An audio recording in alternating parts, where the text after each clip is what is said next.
Hey, Laura J.E. Hamilton here in Brantford with Lorraine, who is a first aid CPR trainer who has been running an engaging session for the last day and a half.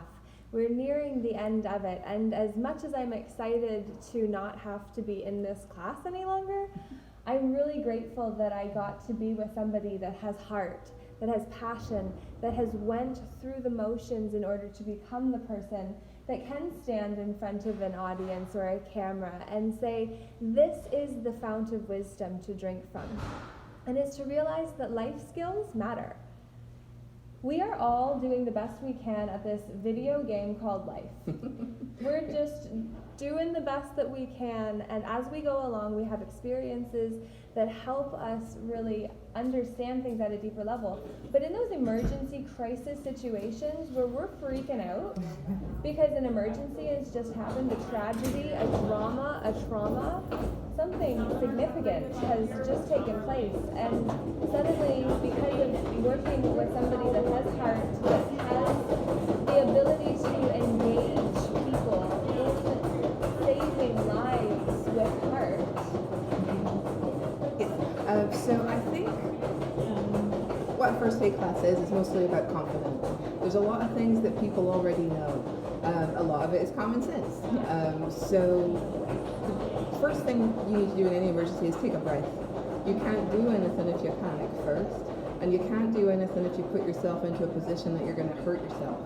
So in our class, it's called Check, Call, Care, and it's a process. You start with one step and move to the next so that you can do your very best to help someone with whatever skills you have. Sometimes that means you call 911 and that's your job finished. And if you've done a class like we teach, you can do some more than that. Your obligation is somewhat dependent on where you live or what your job is, but mostly we just need people to try something, do something, but in a smart way. Smart, specific, measurable, achievable, realistic, time-bound. Like, you have to have a deadline for when you're going to do that realistic thing that you have chosen that is achievable and measurable and specific enough for you to say, this is what I'm going for, and then whatever it takes to get there. Like the missile that's off course 99% of the time, you're still on track as long as you're trying. And the irony of the fact that you said confidence is the thing that you're actually teaching is the fact that yesterday, the first day of this training, I signed up for this particular training because May 30th has always been my dad's birthday, a special day. It's the day I've had my 3 tattoos 5 years apart, and so still not due for another few years for my top up. But it's like, you gotta know what you want to have on you. But the thing is that on this day now too marks the day when I didn't do a presentation for the city of Hamilton because I didn't believe in myself. Oh no. Yeah, so I'm an empowerment coach that completely lost faith in myself when my entire world and sense of identity and self came crashing down just like the cart down the hall. It is about realizing that life is a video game, that we are all doing the best we can with the resources we have access to, not because that's actually all that we have access to in a crisis situation, but because in that moment that's all we are aware of. Think about resourcefulness and unresourceful states. So, which is the section in the class? Let's just hold on, because sometimes when there's something that's crazy, there's still something that's a big distraction that has to pause you. That makes sense, because you might think. And breathe. Yeah, exactly. And get back into the moment. Beautiful hair. Oh, thank you. Yeah. You as well. Different style, but equally stunning also. Thank you, and you as well. Natural curl. Yes. On this side. This side is crimped with a braid. So. Resourcefulness, that's what we were talking about. We just did a section in the class where we were doing splinting. It's an important skill to use. And I showed you some techniques briefly with some specific materials that are designed for that. But then I presented the class with a box of stuff. Stuff that you might have in your from car the dollar or store, house, right? Because that's more realistic. What we're trying to do is teach you realistic stuff, but everybody had to pick their own thing and make it work. Pick an object from the box to make a splint with. My partner chose a candlestick. Yeah. Somebody else chose one of those Dollarama things that said, not broke, just pre-rich. Right? Good message. The irony of that being handed to me, I cannot tell you. Carry on. And I think the only thing I can really think with unresourcefulness regarding to what I do is panic. Yes. That's the thing we don't want you to do. Panic and going into shock is not going to help anybody. And what the classes are is about, like we just said, like confidence. So the more times you do the class, the more all of it will become muscle memory, where you're not going to have to think about stuff. You're just going to know the right steps to take and go for it. So not so much unresourcefulness, but being stuck.